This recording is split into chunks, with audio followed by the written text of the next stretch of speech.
Hello everyone! Thanks for tuning in to the Wheeler Detailers YouTube channel. My name is Martin and in this video I'm gonna unbox, set up and test the new Scangrip Starmatch LED Light. So let's unbox and see what's inside. Here we see the LED light here. And here you can switch it on or off or set up the strengthness of the light. Push the red button.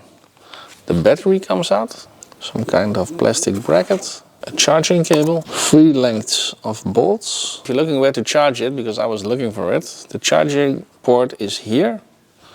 And then here you can click in the USB-C port. And this part goes into your stekker. So Max will type here the English word for stekker. I think it's a power plug.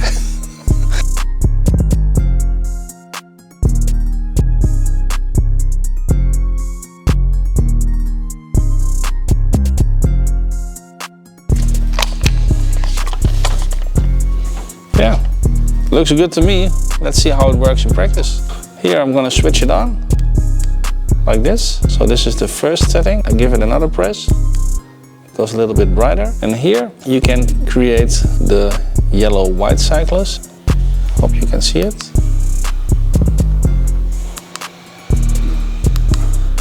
And with this you can imitate daylight functions.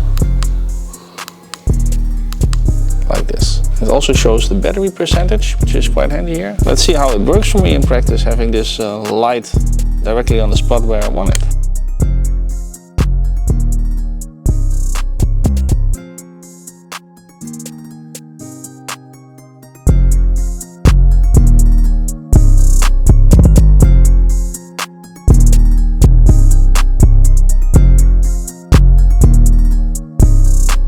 So I was looking forward to this and I'm not disappointed.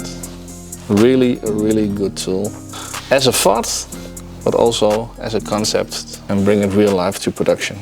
Really cool. So hats off to the Scangrip engineers. So what if you have the new Rupes Mark 5 Bigfoot Polisher? You don't have the screw thread there to mount the StarMatch light on. So in this case you will remove the backing plate, then place the plastic bracket over the rubber lip and attach it properly on the front end. And then here you have the screw thread to mount the StarMatch LED light on. So Scangrip Starmatch LED light.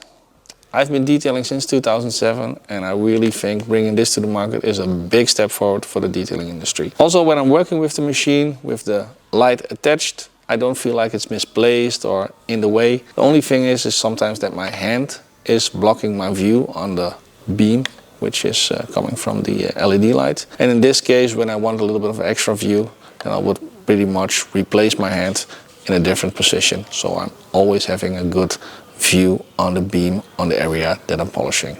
But for the rest, big thumbs up, and I'm 100% sure that every detailer or paint correction specialist will love this tool very much. If you like more polishing videos, then we've got a really good comparison on the rear bumper of Chris' Volkswagen van. Very damaged, polished in multiple steps. Then check out the video here.